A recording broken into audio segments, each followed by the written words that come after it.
Pintado del Imperio Nuevo. Algunos ejemplos del estilo privado. Estamos viendo una de las representaciones que nunca puede faltar en una tumba, que es la estela funeraria. Un tema ya conocido, donde aparecen representados quiénes. Claro, los dueños de la tumba.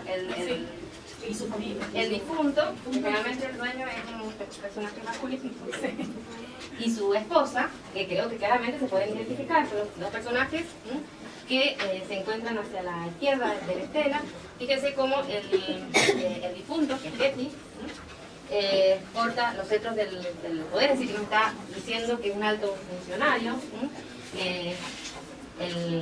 una especie de cetro y un bastón.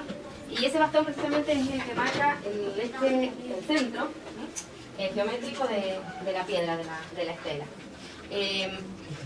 Ya hemos hablado de esta representación, la figura femenina que lleva hacia su nariz la flor de loto, que hemos dicho que está vinculada con la idea del símbolo solar y está relacionada con la idea del renacimiento, de una vida más allá después de la muerte. Hacia el lado contrario, ¿qué aparece? La mesa de ofrenda. Fíjense, una mesa de ofrenda bastante abundante. Contiene, bueno, pan, aves, cebollas, lechuga, o sea, bien detallado, y un sirviente que le está acercando una de las ofrendas más preciadas, que es el cuarto delantero de un bóvido. ¿Sí? Perdón, sí, fíjense que están rebatidas la representación de la mesa de ofrendas, para que se vea qué es lo que se representa, ¿no? Eso va a ser algo bastante común en la representación. ¿Se acuerdan que el profesor hizo una vinculación con el cubismo en la forma de representación, tanto de la figura humana, bueno, y acá también, como dice Florencia, en la mesa, por ejemplo, en la mesa de ofrendas. La abundancia de la mesa de ofrendas, las joyas que portan los personajes, nos están diciendo que son funcionarios de un estatus social importante, elevado. Y también aparece un elemento que de alguna manera nos permite distinguir que no es una estela del Imperio Antiguo, sino del Imperio Medio, que es la presencia de este cesto, que probablemente es de la esposa del difunto y que es un objeto muy preciado, por eso está representado, que es un espejo. Y que nos está haciendo referencia a la tecnología que se está utilizando durante el Imperio Medio. Como elemento, nosotros hablamos cuando vimos algunas imágenes del primer periodo intermedio, dijimos que había una mayor flexibilización, ¿no es cierto? Que había un uso del color diferente a la escuela menfita, y creo que esto es un buen ejemplo porque hay esa estridencia cromática que no es propia de taller pictórico de Memphis, ¿sí? Otro ejemplo, también con las mismas características del color. Exactamente, sí. El ocre amarillento para la mujer y un ocre rojizo para la figura masculina. Y lo que es interesante acá es también una estela funeraria donde están los difuntos frente a la mesa de ofrendas, pero lo distintivo de esta estela, ¿qué es? Que aparece representado el grupo familiar. Aparece el dueño de la tumba, con su esposa, y entre medio de ellos el hijo. ¿Sí? Y por la escritura se sabe que representada en una escala menor pues es la esposa del hijo. Fíjense entonces cómo también es una de las búsquedas del Imperio Medio la representación de los movimientos y de los grupos, cómo estas figuras están entrelazadas entre sí, si bien están yuxtapuestas, porque puedo claramente identificar una de otra, también hay superposiciones parciales que nos llevan a la idea de que es una familia unida.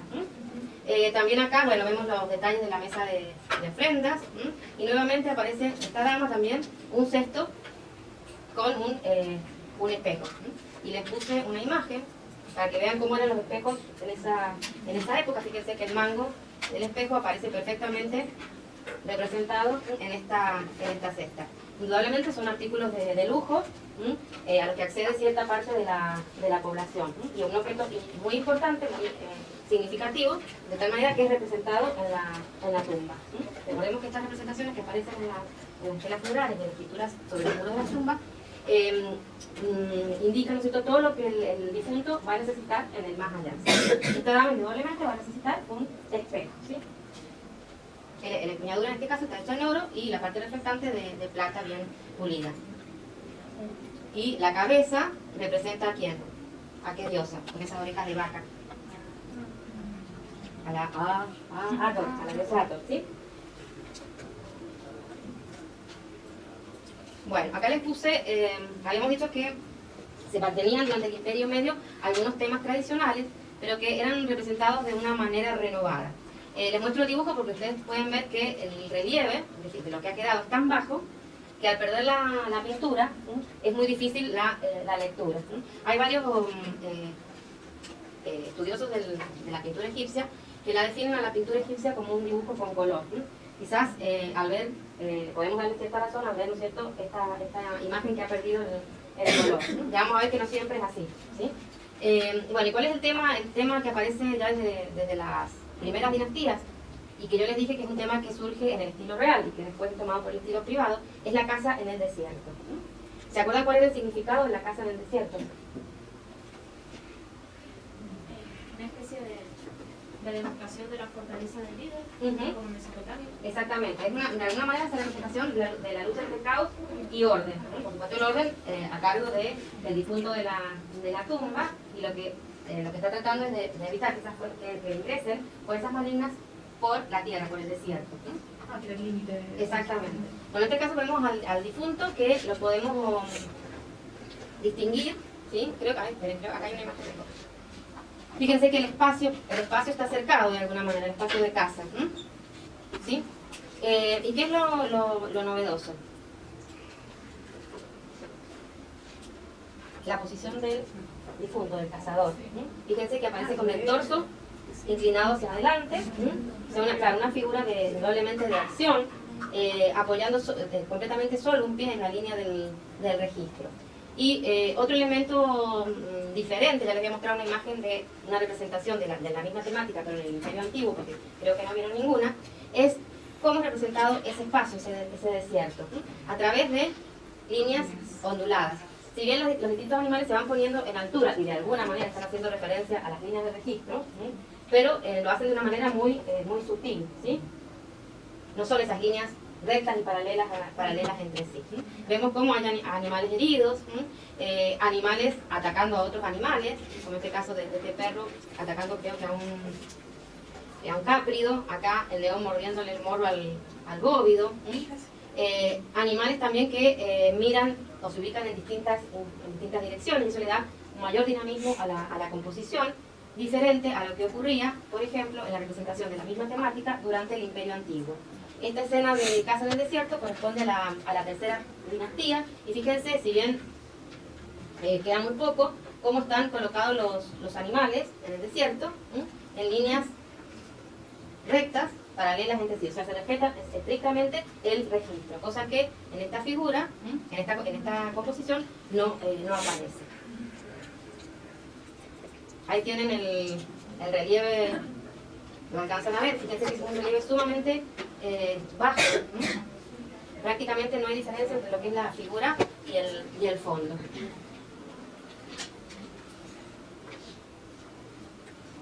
Esto ya lo hemos visto, vamos a ver el relieve de este detalle. Siempre ese naturalismo en la representación de los animales. Si bien siempre hay un apego a la convención, por lo general están representados de perfil, aunque la cornamenta en este caso está representada a partir de otro punto de vista.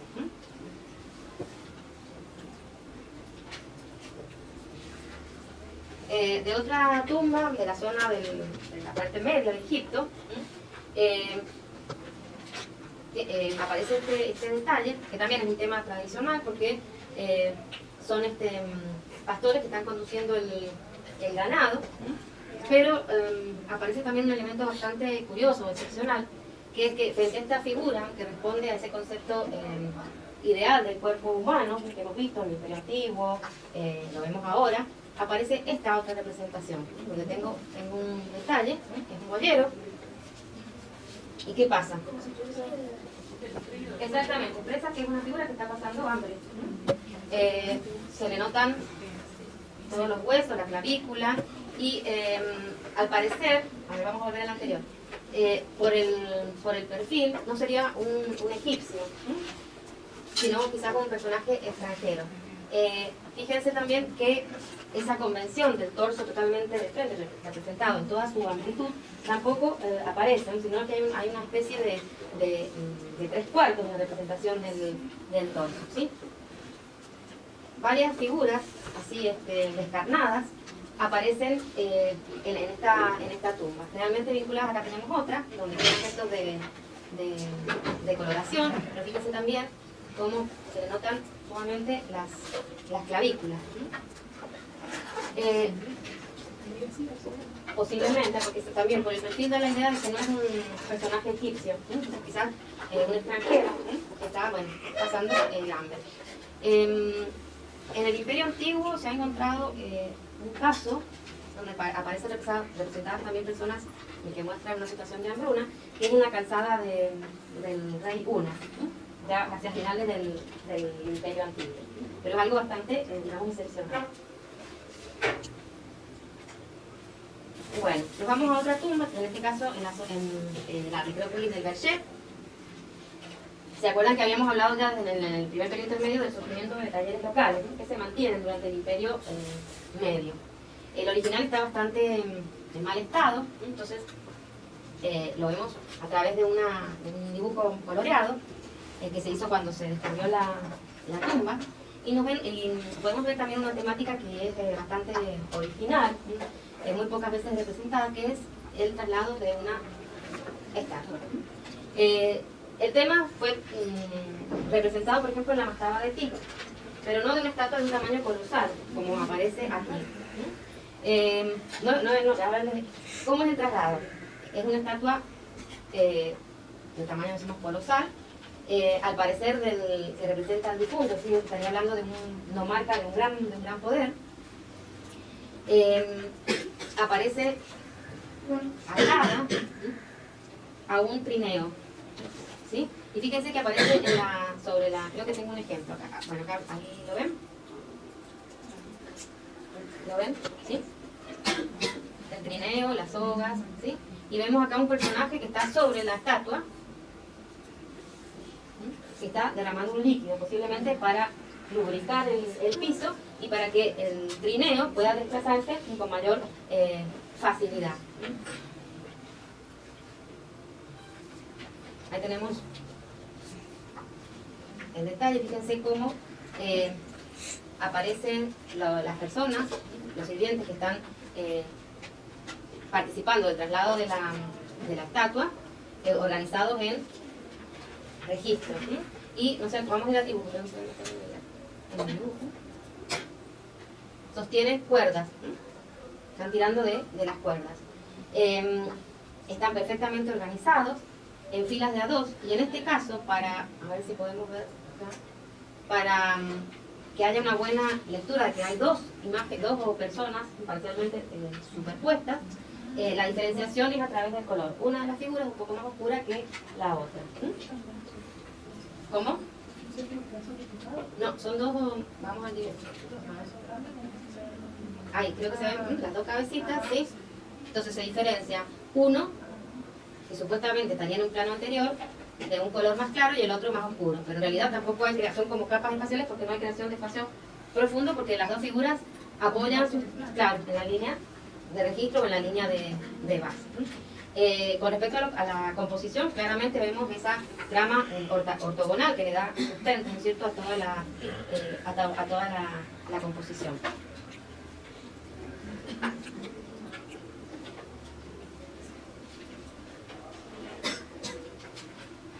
Ahí se ven las dos cabecitas.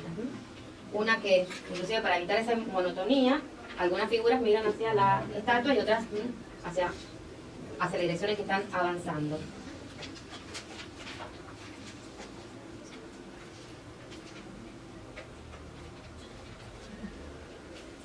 Y al estar representado gran cantidad de personas que están transportando esta estatua, que también ¿de qué habla?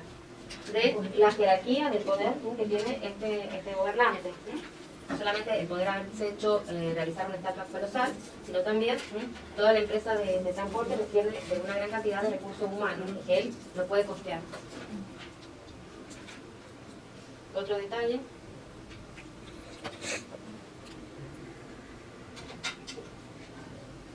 En la misma tumba, en otra pared, aparece representada el difunto con su familia, presenciando distintas actividades, ¿sí? Presentación de ganado, acá bueno, ya lo estamos viendo, la escena abarca toda una pared, esto solamente un detalle. Del difunto lo único que, el dueño de la tumba, lo único que queda es un trocito de faldellín, pero nos está hablando entonces de una proporción mucho mayor respecto de su esposa, ¿no? Y de sus hijas y de sus hermanas, que están colocadas una al lado de la otra, simplemente yuxtapuestas. Vemos esas proporciones alargadas, de las cuales habíamos encontrado ya en el primer periodo intermedio en algunos talleres. Se trata también de personajes que tienen un buen pasado económico, lo podemos ver a través, ¿no es cierto?, de todos los accesorios y las joyas, porque están engalanadas. Sí hay en este caso particular que un tratamiento bastante geométrico y rígido de lo que es la zona de la cabellera y de ese tocado. Fíjense cómo las cintas caen totalmente rectas. Ahí tenemos otro detalle de las hijas. ¿Se acuerdan cuando la profesora les habló de las convenciones para representar la niñez?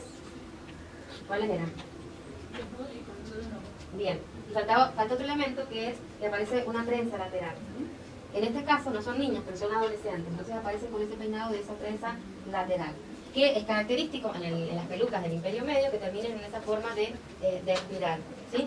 Y la temática de las hijas del difunto, que también están oliendo la flor de loto, la flor que aparece también en los tocados.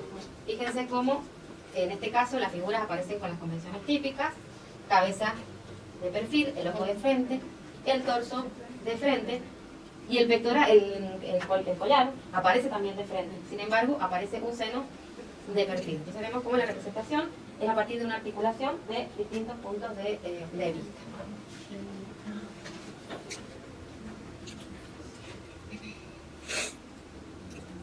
Ahí estamos viendo otra tumba, en este caso en la necrópolis de Beni Hasan.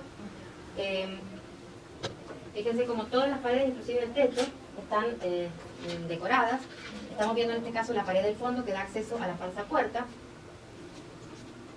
Y lo vamos a ver a través de un dibujo, donde podemos apreciar que es una composición simétrica, y donde destaca a ambos lados de esa falsa puerta la figura del difunto. Nuevamente esa temática tomada del estilo real, aparece el difunto, Numhotep II, también es una marca importante, cazando hacia un lado, hacia la derecha, con un arpón, peces, en la espesura de papiros, y hacia el otro lado, cazando aves con un boomerang. Mientras que sobre el dintel de la falsa puerta, nuevamente el difunto, que está cazando aves pero con una red. Entonces, protegiendo de las fuerzas malignas, en este caso que vienen del agua y que vienen del aire, ¿sí? En la parte inferior vemos un registro más pequeño, donde hay escenas que tienen como común que se desarrollan en el Nilo. Vamos a ver algunos detalles. Y por supuesto siempre la imagen que acompañada de la escritura, colocada siempre en columnas o bien en franjas horizontales, ¿sí? Ahí tenemos una imagen, ¿sí?, donde vemos la falsa puerta. No, por lo menos entidades físicas no las pueden atravesar. Otro tipo de entidades sí se pueden mover con más facilidad, ¿no? Vamos a ver lo que esa imagen se encuentra, perdón. ¿Sí? Vemos entonces al difunto cazando con un boomerang aves. No sé si alcanzan a ver que son 3 las aves representadas. Nuevamente el tema del plural para indicar la abundancia. Aparece el tema de la perspectiva jerárquica, claramente la esposa, el hijo en menor escala, y la referencia, ¿no es cierto?, a un lugar sagrado, la espesura de papiro, que es el lugar donde la diosa Isis reunió las partes de su esposo, ¿sí? Y del lado contrario, a ver si lo tengo, no le puedo. El mismo personaje pero cazando peces. En la parte del registro pequeño, este detalle donde vemos figuras que están pescando con cuerdas en el Nilo. Y si nosotros comparamos esta imagen con otras del Imperio Antiguo, vamos a ver que son mucho más dinámicas. ¿Sí? Fíjense cómo la disposición de las figuras genera una especie de curva que luego es repetida por la cuerda. Los personajes que algunos interactúan, giran, se vinculan entre sí. Y también vemos la presencia de convenciones como es la representación del agua, del Nilo en este caso, a través de una franja. Y que permite ver, o sea, se representa el continente y el contenido. ¿Cómo? Y a través de un dibujo, la escena que se encuentra por encima del dintel de la falsa puerta, donde tenemos nuevamente al difunto muy cómodamente sentado, ¿no? en una silla, fíjense, lujosa, tiene patas de animal, acompañado por un sirviente, y está cazando aves en un estanque. Esa forma... Bien, claro, ¿qué pasa con esa representación del espacio? ¿Cómo vemos el estanque? Lo vemos desde un punto de vista muy alto que nos permite ver todo su perímetro. La representación del agua a través de la repetición de esas líneas zigzagueantes, y el difunto ha tirado en ese estanque una red que también la estamos viendo desde un punto de vista muy alto, porque también la vemos en toda su extensión, y una red que está repleta de aves, es decir que es una pesca sumamente propicia, abundante. Y es muy interesante la representación de este sector, donde vemos ese interés, por un lado por las texturas. Fíjense cómo están representadas la textura de la cuerda, de esta especie de mampara que protege al difunto. Pero también es muy interesante la representación de la naturaleza. Cómo se pierde en esta zona esa diferencia que por lo general siempre está entre figura y fondo, hay una integración. También podemos ver cómo la línea de contorno pierde valor, pierde importancia. Entonces podemos hablar de ese interés por valores más bien pictóricos que de dibujo. Sí. Eso que está a la derecha abajo. Acá. Como, sí, como la cola del... Mira, lo vamos a ver mejor ahí. Representación de aves. ¿Sí? Y acá tenemos otra casa nuevamente también con aves. Fíjense que las ramas del árbol están pintadas simplemente con pinceladas. No hay línea de contorno.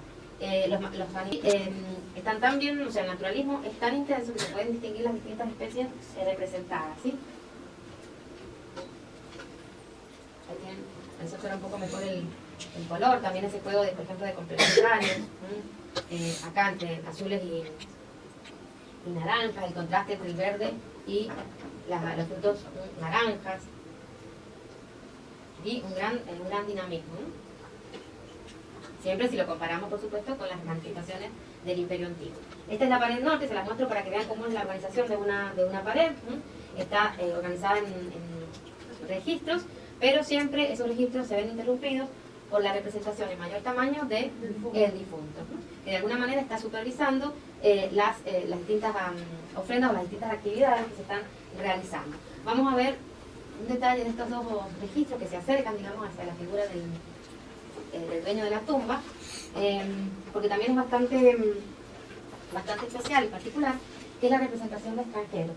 El tema de la representación de extranjeros después va a tener un gran desarrollo en las tumbas del Imperio Nuevo.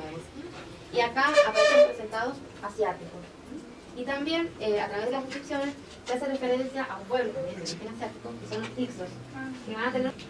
¿Y cómo se representan a estas poblaciones extranjeras? ¿Cómo se la diferencia? Muy bien. Primero, acá tenemos dos personajes egipcios. Entonces, fíjense cómo el color de piel es distinto. Bien, la cabellera, o sea, el peinado, la vestimenta, el calzado. Entonces, hay como una representación del extranjero un poco a través de un tipo. Y esa diferencia se hace a través de los elementos que hemos mencionado. Ahí tenemos la pintura, una fotografía de la pintura original. vestimentas muy ricas de colores. Fíjense ahí, se ve claramente como este perfil no es un perfil egipcio. Entonces se hace referencia a los pueblos extranjeros. Claro, indudablemente la vestimenta no. Bueno, y hacia el otro lado, también tenemos el tema del difunto cazando en el desierto, pero nos vamos a concentrar en este detalle, porque es un buen ejemplo. Perdón, me fui para el otro lado. De esa nueva experimentación en cuanto a la composición espacial. Fíjense cómo tampoco podemos hablar acá de espacio profundo. Esto no es la pintura original, es una reproducción. Pero se ve más claramente que si yo ponía la pintura. Fíjense cómo podemos hablar de capas espaciales. Podemos decir que este personaje y este Oryx están adelante, y en una segunda capa espacial aparece este otro, y en una tercera este otro personaje. También, ¿qué podemos señalar? La postura. Muy bien, ¿qué pasa con esa postura? Exactamente. Fíjense que no aparece esa representación del torso en su plenitud, sino que hay una cierta una intención de representar una especie de perfil, aunque la disposición de los brazos y de los hombros no sea totalmente orgánica, pero hay nuevas búsquedas en cuanto a la representación, ¿sí? Exactamente. Y también en cuanto al color, podemos ver cómo hay una intención acá de generar cierta modulación. Y la composición, como decíamos, es mucho más dinámica. También acá tenemos esas curvas que se van generando, ¿sí? Y por otro lado...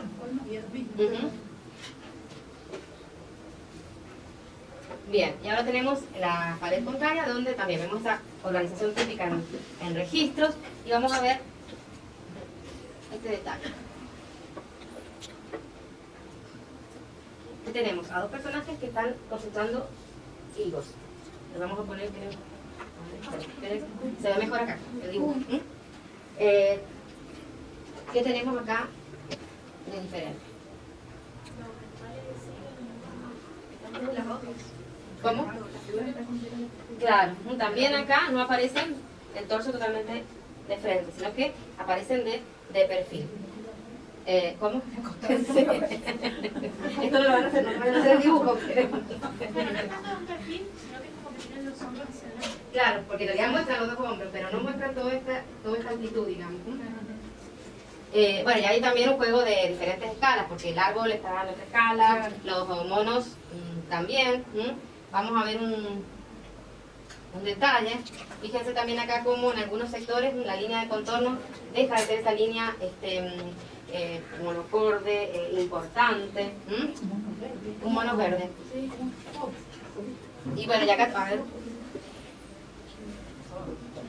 También tenemos ese juego de rojos y verdes de complementario. Fíjense cómo el árbol está resuelto también más de una manera, vamos al original, de una manera más bien pictórica. No está definido por una línea de contorno. Fíjense ahí, vemos unas partes del árbol, como todo es a través de pintura, del color, y no del dibujo. ¿Sí?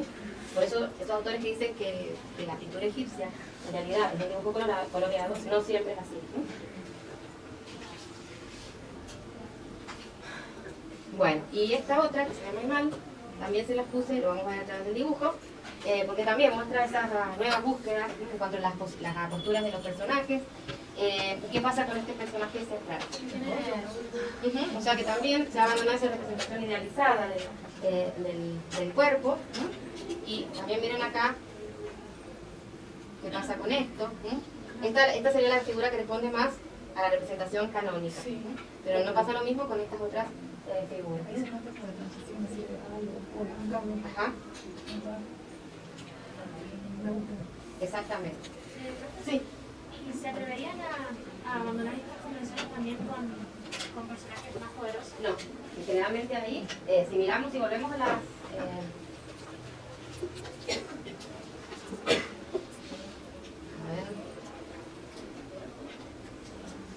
Mira, ya habíamos visto, ¿no es cierto? Y fíjate el difunto cómo está representado. O sea, tiene a las... directamente a las convenciones. Sí. esa mayor libertad o flexibilidad es en representaciones de personajes menos importantes.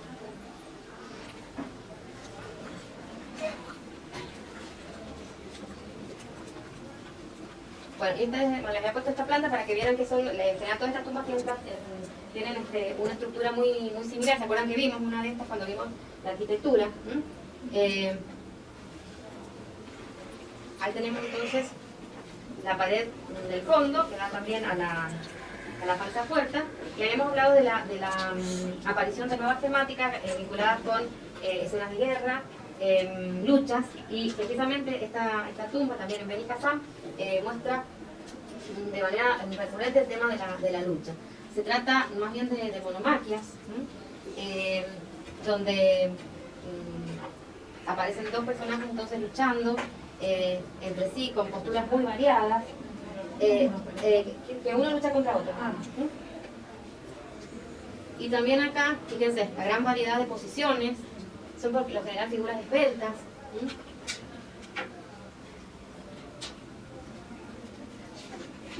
¿Y cómo se diferencian unas de otras? También a través del color. Yo les puse un dibujo de una de ellas.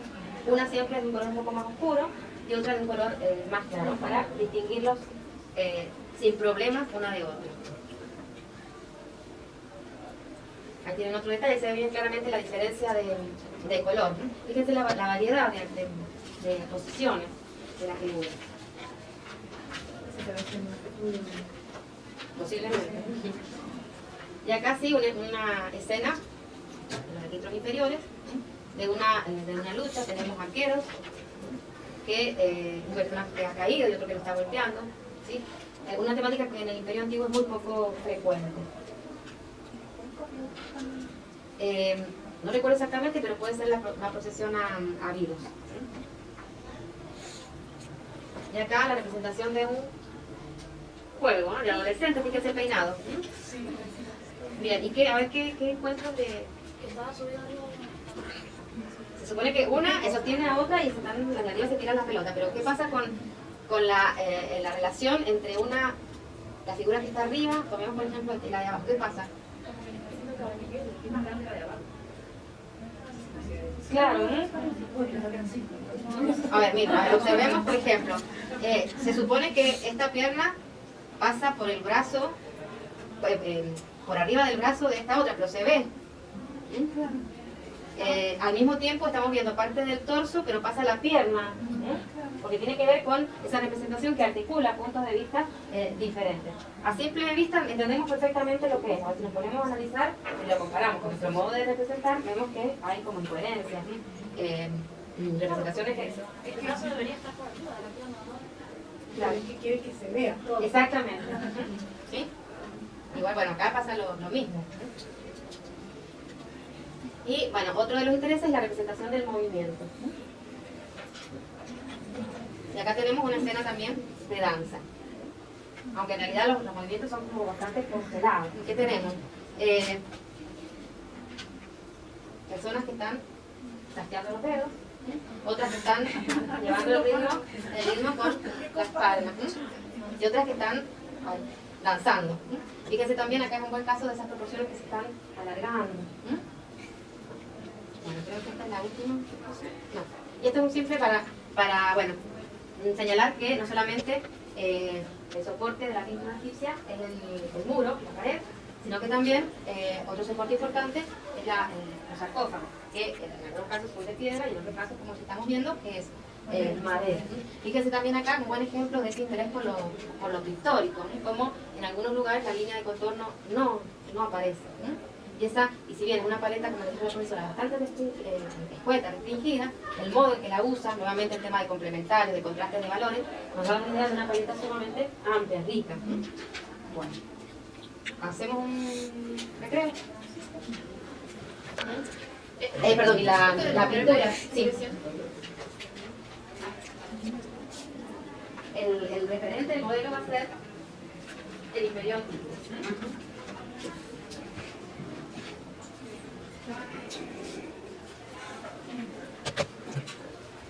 Sin embargo, va a haber una renovación, van a aparecer nuevos temas iconográficos, como también había ocurrido en la arquitectura, entre lo más importante, la representación de reinas como fin, que no había aparecido hasta el momento, y las llamadas estatuas cubo, que lo dejamos ahí, y después con ejemplo les explico lo que es una estatua cubo. También se va a desarrollar una escultura de tamaño muy importante, hablamos de escultura colosal. Y con respecto a la estatuaria real, también acá vamos a hablar de estilo real y estilo privado. Con respecto al estilo real, en grandes líneas y sobre todo en relación a la producción que corresponde a la dinastía 12, podemos distinguir dos tendencias. Una que dice estilo idealista, es decir, una representación más idealizada del faraón, y por lo general son esculturas que formaban parte de los complejos funerarios. Mientras que la otra tendencia, podemos hablar de un mayor realismo, siempre entre comillas, por supuesto, y generalmente es una producción que procede de los templos dedicados a los dioses. Y por lo general están hechas, es una escultura que están hechas en piedras muy duras y que tienen la intención, porque son esculturas que están colocadas en los templos y por lo tanto son vistas por toda la gente, o buena parte de la población, a diferencia de los complejos funerarios, que las ven solamente la clase sacerdotal, y una vez que se cierran estos complejos no nadie los ve. Está realizada en piedra dura y es tiene la intención de señalar, ¿no es cierto?, el poder del faraón, y un poder basado en la acción del faraón, la acción terrena del faraón, ¿sí?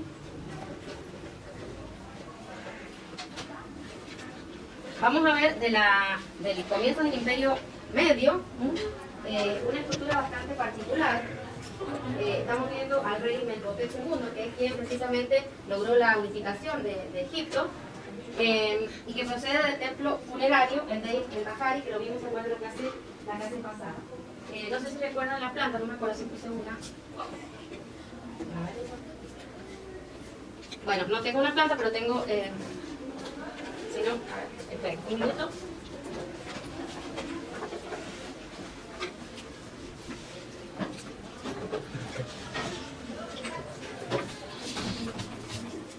¿Recuerdan la planta? Que habíamos visto la presencia en ese primer patio de un pasadizo que fue encontrado por casualidad y que daba a un cenotafio, es decir, a una tumba conmemorativa, y excavado en la roca la tumba verdadera. Bueno, en ese cenotafio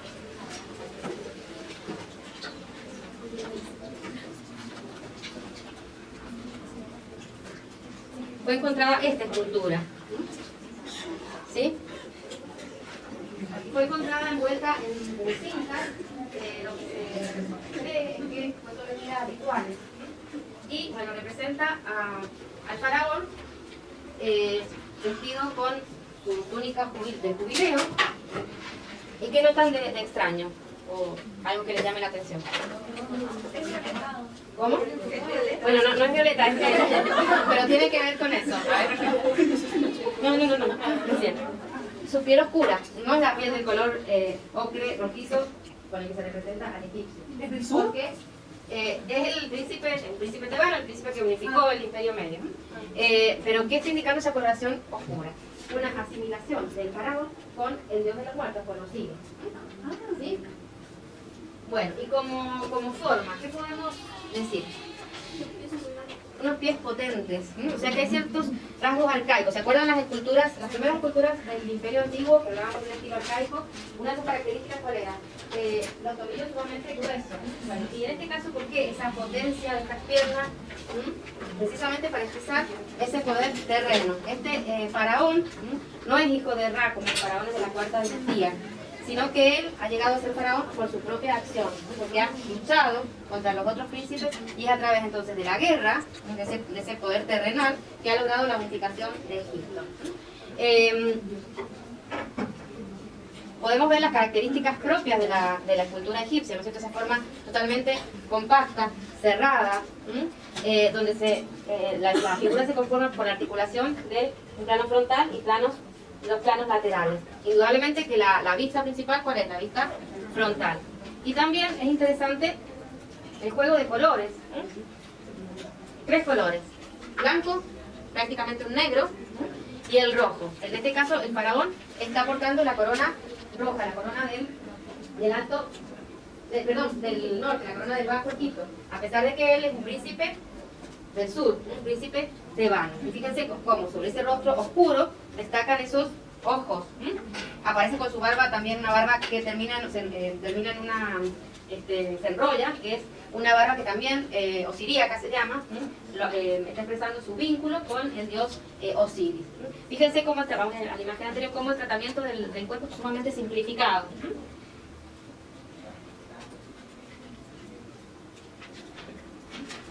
Ahí tienen un detalle de esas potentes piernas y pies. Fíjense cómo los pies están trabajados prácticamente de una manera más bien plana, no hay una modulación, y cómo a través de incisiones se indican los dedos.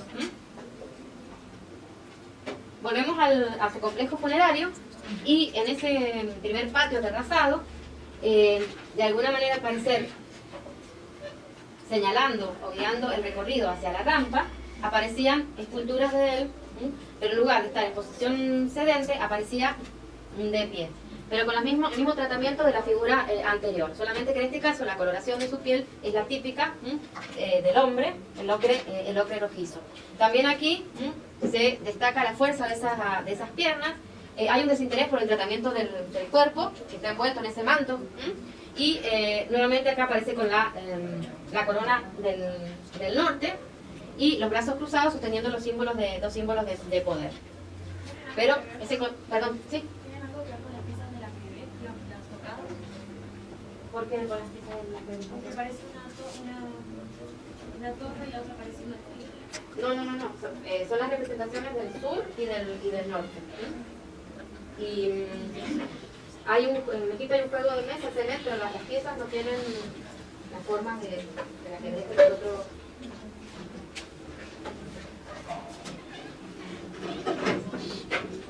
Por esa forma totalmente concentrada y cerrada en sí misma, un concepto escultórico compacto.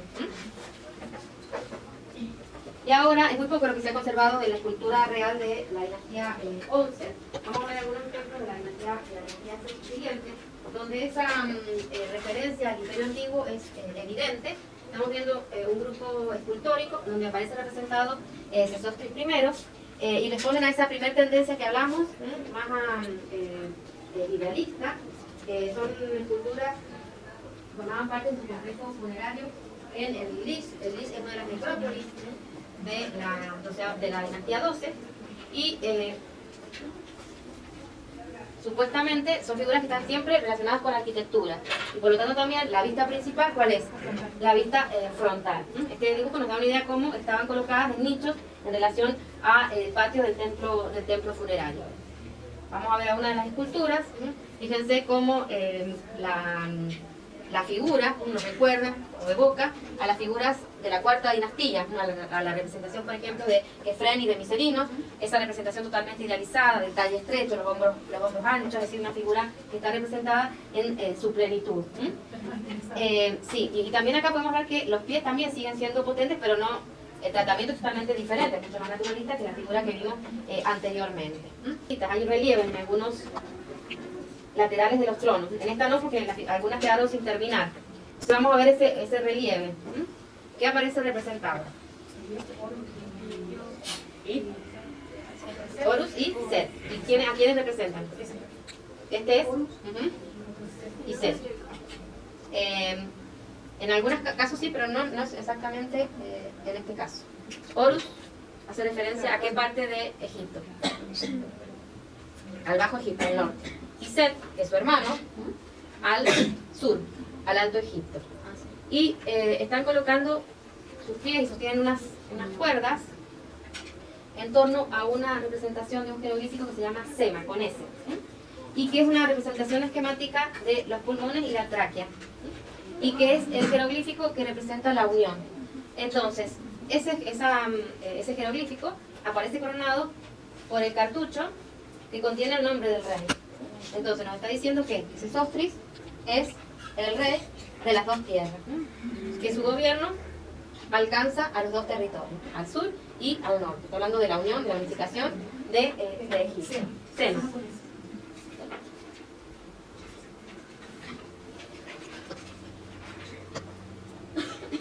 Bueno, esta otra figura también está dentro de esa tendencia idealizante, aunque en realidad proviene de un templo dedicado a una divinidad, al dios Amón, en Karnak.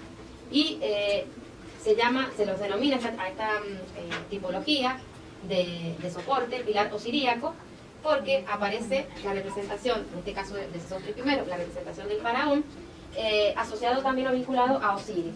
Está envuelto en una especie de mortaja del cual solamente asoman las manos y que sostiene el Ankh o Ankh, que es el signo de la vida. Pero vemos, bueno, esa expresión un poco quizás sonriente del faraón, y en este caso aparece con la corona blanca, la corona del Alto Egipto.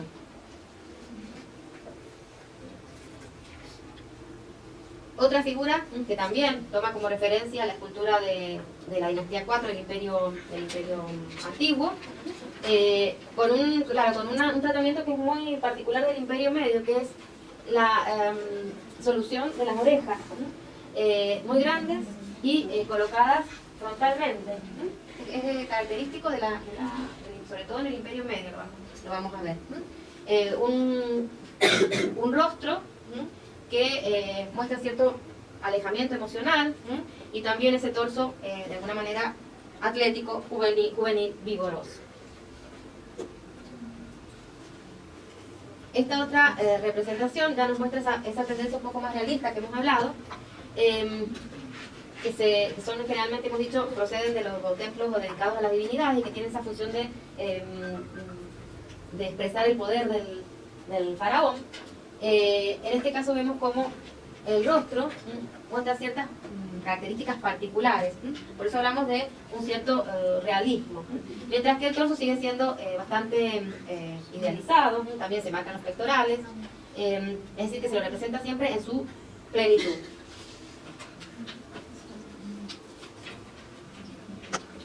Una tipología de la esfinge que ya la hemos visto, la vimos ¿dónde? ¿Cómo?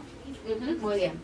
Bueno, acá va a ser ampliamente desarrollado durante el Imperio Medio la representación de los faraones como esfinge, es decir, esa creación fantástica donde se expresa que el poder del faraón a través de un cuerpo de león. Y ahora quiero que presten atención, vamos a ver unas 4 o 5 imágenes y que ustedes me digan qué es lo que... Es el mismo faraón, ¿sí?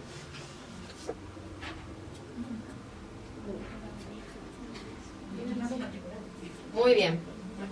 Es decir que hay una intención, es también un momento bastante particular de la escultura egipcia, donde hay una intención de representar al faraón con sus rasgos característicos. Inclusive, ¿qué aparecen acá? Bolsas, ciertas arrugas, es decir, se lo va representando el rey también en distintos momentos de su vida. Entonces hay un alejamiento de esa representación idealizada.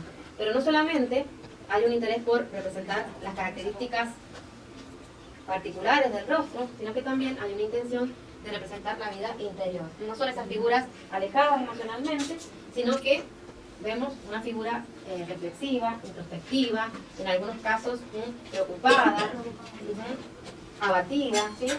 Entonces digamos como un momento bastante excepcional dentro de la escultura egipcia, porque lo que se impone que figuras siempre idealizadas y atemporales.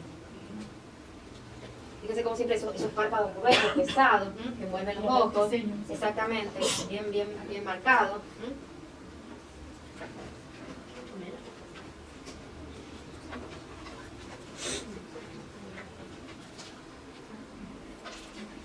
¿Y por qué? ¿Qué les parece? Claro, como sobresale una de las partes más fáciles de romper, ya sea intencional o accidentalmente. Bueno, y acá bien, ha perdido los brazos, pero se las muestro ¿por qué? Porque aparece en una posición que no habíamos visto anteriormente, con las dos palmas de las manos apoyadas sobre los muslos, como orante, es decir, el faraón como orante, ¿sí? Creo que había puesto otra, ya acá aparecen, ¿sí? 3 imágenes entonces en una postura nueva. Fíjense el tema de las orejas, ¿no? Esa posición muy grande y puestas perpendicularmente a los huesos temporales. Ellos, los tres parecen por el tocado. Tienen el símbolo. Pero por el tocado, su cabeza es así. Son figuras que indudablemente causan, pensemos que estas son figuras para ser vistas y causan un efecto en el espectador. Y precisamente la intención. De su hijo, Amenemhat III, tenemos esta esfinge, donde también vemos que hay una intención de caracterizar el rostro del faraón, un faraón que se caracteriza por los pómulos bastante prominentes, y muestra una diferencia con las esfinges que hemos visto hasta el momento, porque el rostro se inserta en la melena del león. Si bien podemos ver que hay como un contraste entre ese tratamiento más orgánico del rostro y la representación más bien estilizada y esquemática de lo que es el pelaje de la melena y del cuerpo del león. Un caso interesante, ¿se acuerdan que hablamos de la apropiación o usurpación de esculturas? Esta escultura después se ve que causó un gran impacto y va a ser reutilizada por los Hyksos y después por uno de los Ramsés, no me acuerdo si Ramsés II. Entonces le borraron el nombre y le pusieron el suyo. Disney después.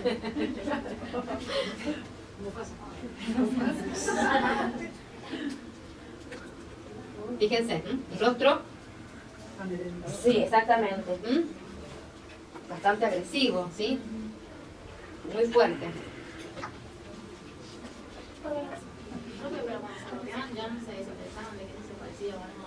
¿Cómo? No, pero sabéis que causó tan un efecto de potencia en esos nuevos dueños de Egipto que dijeron, bueno, me voy a representar por este tiempo. Bueno, con respecto a esas nuevas tipologías, acá lo tenemos al faraón como sacerdote. Fíjense que el rostro es muy similar. Tenemos esa intención de representar sus características particulares. Y aparece con una peluca muy pesada. ¿Se acuerdan que hablamos que los sacerdotes vestían una piel de felino? La vemos en la pintura. Bueno, acá se ha perdido buena parte del cuerpo, pero vemos cómo aparece la cabeza de felino. Aparece un collar que se llama menit, que es un collar sumamente pesado y que está vinculado a la diosa Hathor. Entonces, posiblemente este faraón se presente como un sacerdote de la diosa Hathor.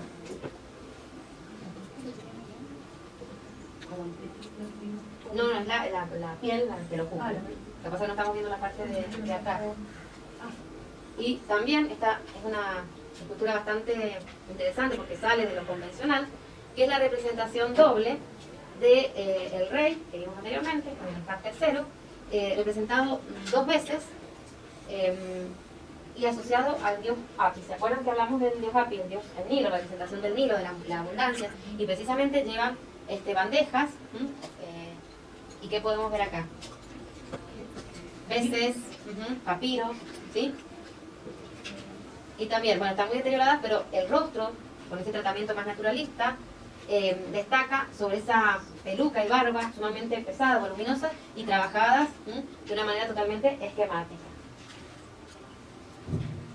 Habíamos hablado de la aparición también de la representación de las reinas como esfinge. Y acá tenemos una cabeza que pertenece a una esfinge con un tratamiento diferente al que hemos visto en los dos faraones anteriores. Hay una delicadeza en el modelado de la figura, un modelado muy sutil, que le da una gran belleza y delicadeza a la figura. Si bien sigue manteniéndose las orejas grandes. Las cejas generalmente se trabajan como listones. Y por supuesto los ojos estaban trabajados con incrustaciones de piedra. ¿Sí? La estatua de una reina, la reina Nofret, donde también vemos con la postura, el tratamiento del cuerpo, esa referencia a la escultura de la cuarta dinastía. Que nos permite, así a primera vista, decir, esta escultura pertenece al Imperio Medio. Y la peluca. Esa peluca, también voluminosa, que termina en estas formas enruladas, ¿sí? Y que también se la llama peluca atórica, porque está vinculada a la diosa Hathor. Hay en cuanto al tratamiento del cuerpo, ese tratamiento simplificado, que de alguna manera entra en tensión con la representación de detalles como el collar, fíjense las líneas incisas muy delicadas, para solucionar la peluca. ¿Sí? La cabeza anterior, ¿cómo se sabe que era de una esfinge? porque han encontrado por el corte de la cabeza y porque han encontrado algunos restos del cuerpo. ¿Los artistas buscan tapar los senos de las reinas o eso se dejaba ver? Bueno, y con respecto a la escultura privada, a diferencia de la que vimos también en el Imperio Antiguo, esas figuras más bien optimistas, por lo general acá también son figuras introspectivas. Y en muchos casos el rostro va a tener cierta similitud con la del faraón que está gobernando en ese momento, como una idea de expresar el acercamiento al faraón. Por lo general vamos a ver cómo hay un desinterés por el tratamiento del cuerpo. El cuerpo va a estar envuelto en mantos, como en este caso, el cual solamente asoman las manos. Interesante ver el tratamiento de esta mano, que es un plano, ha sido solucionada prácticamente como un relieve. No sé si he puesto un detalle. No. Esto, el desinterés por el cuerpo, va a desembocar en lo que vamos a llamar estatuas cubo. A partir de figuras que aparecen en una posición sentada y donde el cuerpo prácticamente se va a ir transformando en una forma geométrica. Ese alejamiento del naturalismo, en este caso, va a estar subrayada por la presencia de la escritura en todo lo que es la parte de la falda. Decíamos entonces que este tipo de estatuas va a desembocar en las llamadas estatuas cubo, donde el cuerpo prácticamente un cubo, en este caso del cual asoma en la cara frontal las piernas y en la cara superior del cubo, ¿no es cierto?, los brazos que están cruzados.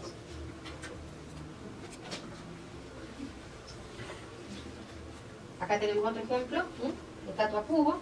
En general son estatuas de pequeño tamaño, que tiene un tamaño medio, y se depositaban no solamente en las tumbas, como la que vimos anteriormente, sino también en los templos dedicados a las divinidades, como una forma de que el representado eternamente esté participando de los cultos a los dioses o al faraón.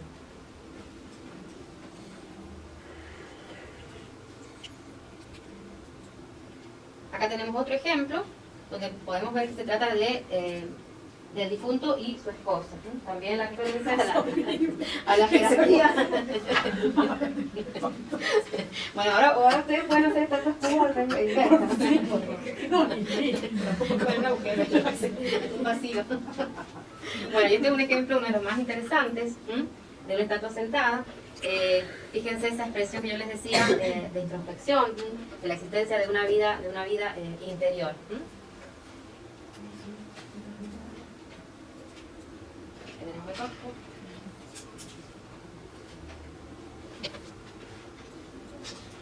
También, como a través del manto pierde importancia el cuerpo. Y otra cosa que les permite identificar las esculturas del Imperio Medio es el corte del tocado, que termina en una punta, ¿sí?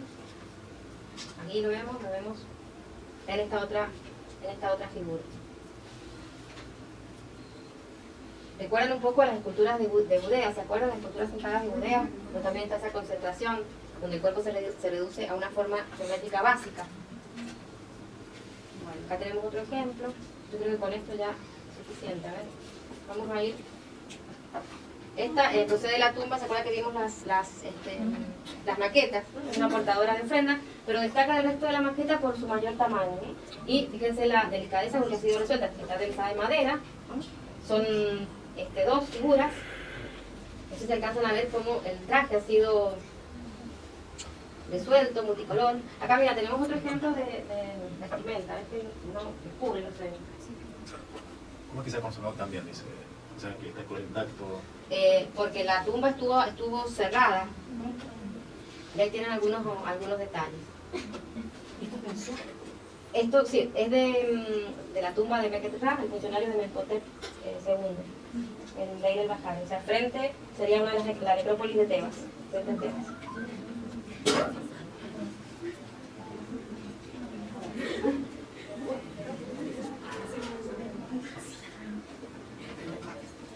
Y esta, creo que es la última, bastante particular, ¿no? Corresponde a la dinastía 13, ya a fines del Imperio Medio, son faraones que prácticamente no tienen autoridad, utilizan las tumbas de los faraones de la dinastía 12 para ser enterrados, como en este caso la estatua en realidad no representa al faraón, sino que representa al Ka del faraón. ¿Y cómo se sabe eso? Porque, no sé si he puesto una, a ver, ¿dónde está? Sí.